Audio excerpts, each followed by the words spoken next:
What is going on, everyone? Welcome to episode 5 of the No Man's Sky walkthrough. This episode is going to be relatively short since I am showing you how to customize your traveler as well as maxing out the slots on your multi-tool for free. The things that we are going to need before we go to the space station are going to be navigation data. And yes, this is going to work the same way as us trying to find the base computers on planets, except the percentage for them is a lot higher to find instead of just a very low percentage depending on which system you're in. So the way this works is we get the navigational data, we head to the space station, we get the planetary charts, and there's, I want to say, a 50% chance you'll either get a manufacturing facility or you may just get a resource node, and you'll just be able to collect resources from there, and then you'll have to try it again. So getting more than one chart, I recommend at least 6 or more, so that way your outcome is a little higher in getting the manufacturing facilities. But it looks like we actually don't have any navigational data on us, so we're gonna have to look around the space station, and if not around the space station, we have to go around the planet and start looking for them. So when you hop into your ship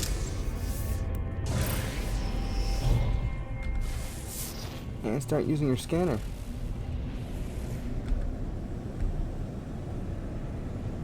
You'll find in some places when you use your scanner, you'll be able to find some kind of facility nearby. Once you've done this a few times, you can get your navigational data. Such as that right there. That came up pretty quick. It may vary depending on your gameplay, but sometimes these places are relatively close. So not exactly the building we're looking for. What we're looking for are these little spots where we can save manually.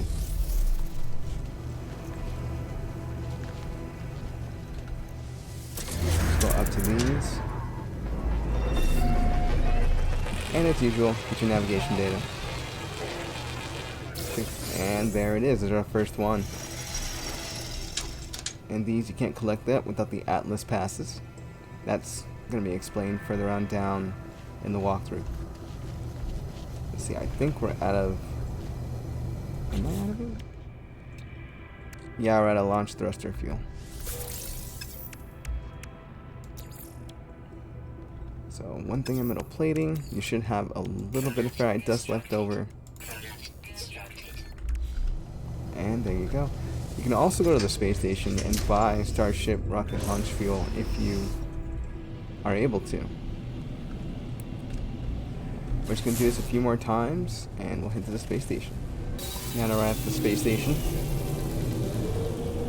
we're going to go ahead and land. As we land, go ahead and get out of your ship and go to your left up the ramp, or jetpack up if you'd like.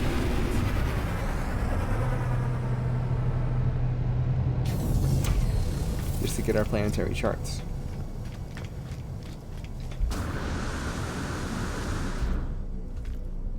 Just go ahead and see this person over here, the cartographer, just like last time.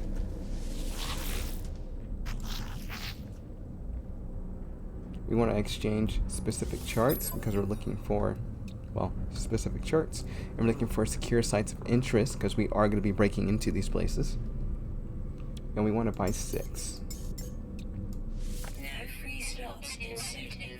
Which is another issue. If your slots are full, be sure to dump some of this into your Starship inventory as this does begin to fill up. Also, you can sell things that you don't necessarily need at the station's galactic terminal. Let's see, star bulb, we don't need that. Drop that in there. And the chromatic metal, I'm going to put that in the ship as well. And now we can go ahead and start receiving charts.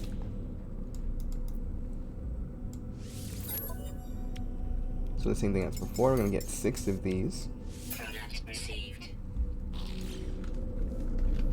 And now we have that. Now a little tour around the space station if I haven't done this already. This spot over here is for specific factions. Of course, you're not going to be able to read any of the alien language yet, unless you start talking to others in the space station or looking at the language stones on the planet.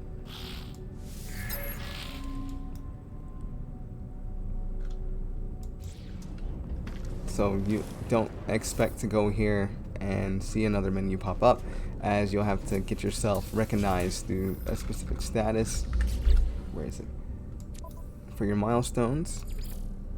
So here we do have standing with the Gek.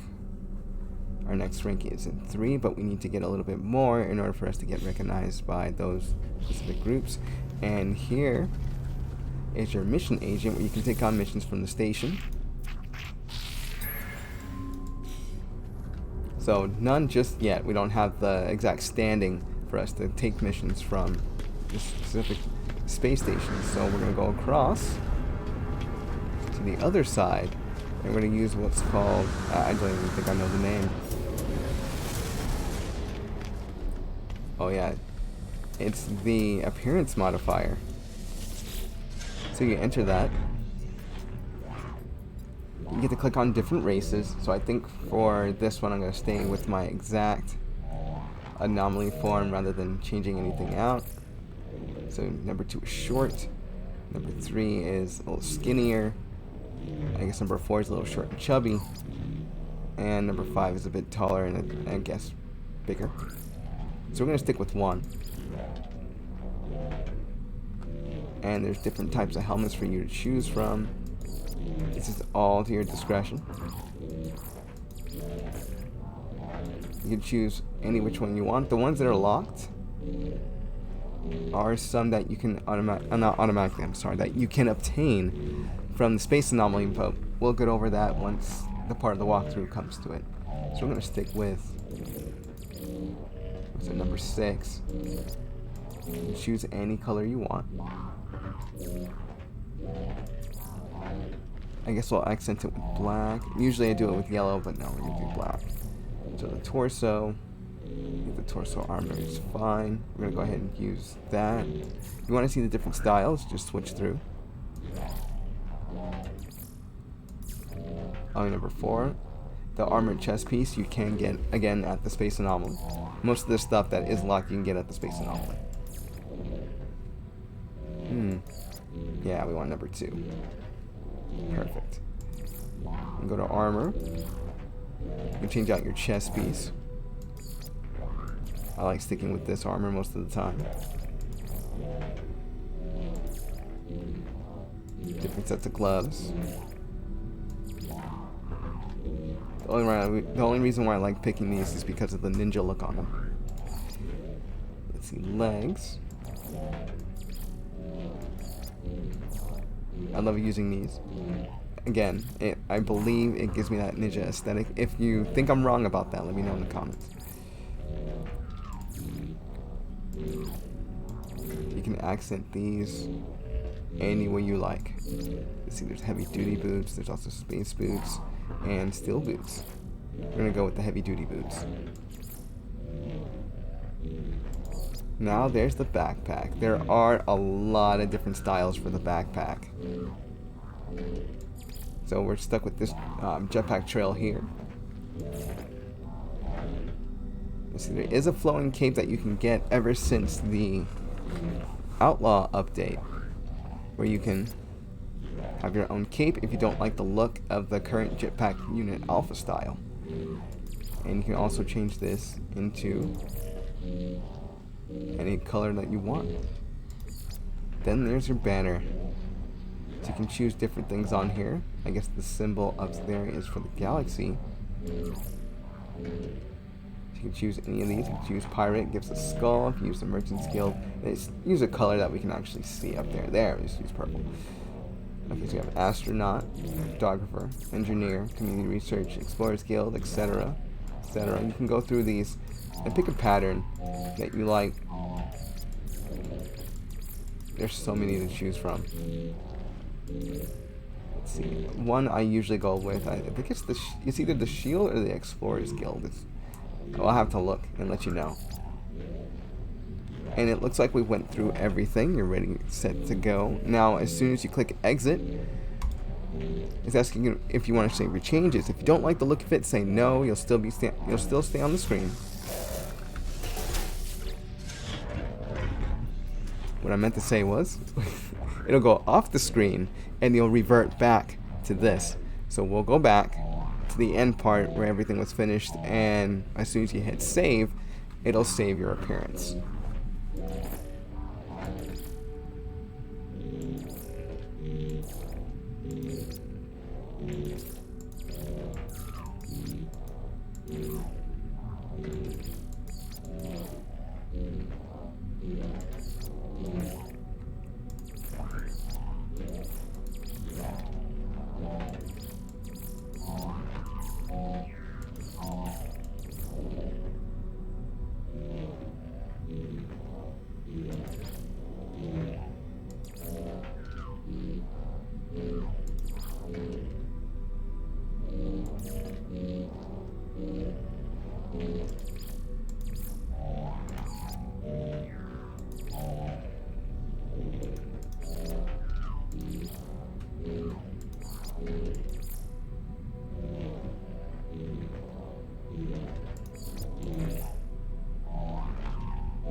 Alright, we are all done. If I take a look at your character, go to the quick settings. Let me back this up. I went a little too fast. Go to utilities. Head over to toggle camera view. And you can take a look at your traveler. Not bad, right? Then all you have to do is go back. You can also set up a quick bind to these using the numpad if you're playing with a full keyboard and not the 60%er or 70%er. Just go ahead and put that towards a hotkey. You have to hit control first, then bind it. So if we hit the key again, we can now toggle it on and off. Now that that part's done, we can go ahead and start looking for manufacturing facilities on the planet. Or even other planets. It all depends on where you open up your planetary charts at. Just like before, go to your menu, to your exosuit, and plot your route.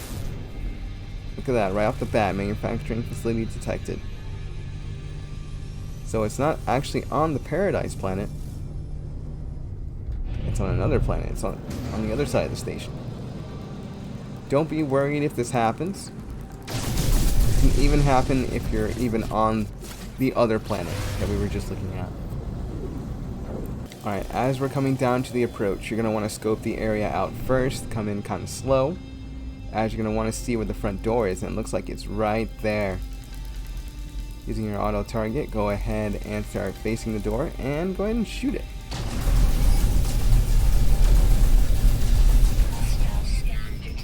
So you're going to want to land quite quick,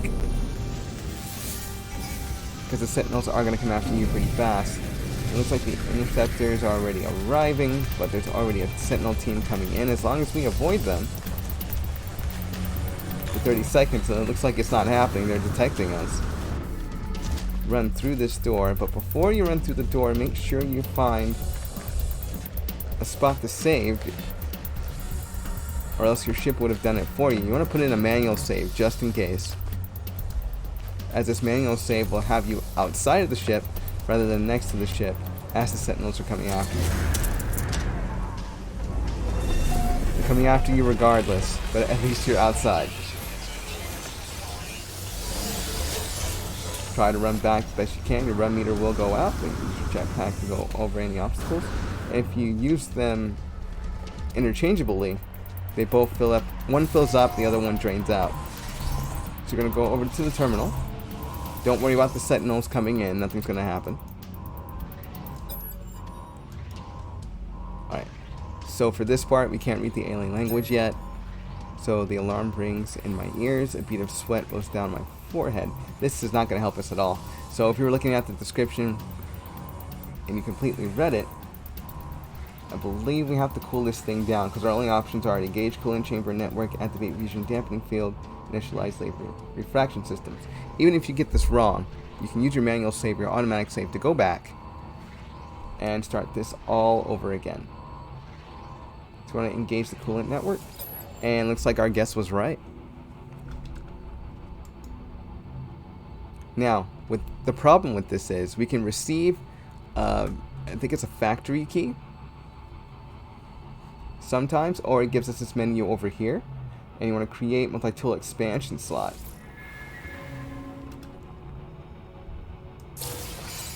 And now you just got your free slot. You can just keep popping charts up until you have what you need. And that's when you can go to the space station. So they've all been deactivated. We don't have to worry about that.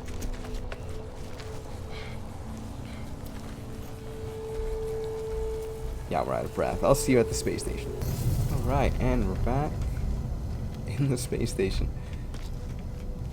So you're going to head up to the what's going to be your right side as you exit your ship. Head up the ramp or jetpack up, however way you want to do it. Come over here to this side